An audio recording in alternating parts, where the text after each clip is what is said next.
Hello guys, this is me Narayan, and in this video we'll be learning how to assemble a custom made foldable drone in a step-by-step process. So as you can see, the frame is completely wrapped with carbon fiber. I have slightly modified the look of the brushless motor by spray painting on it. It's a regular 1000 kV brushless motor.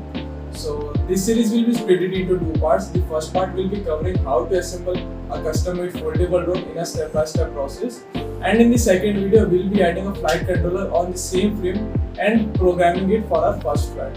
So watch the video till the end to know how to assemble this frame. And without wasting any time, let's get straight to the video.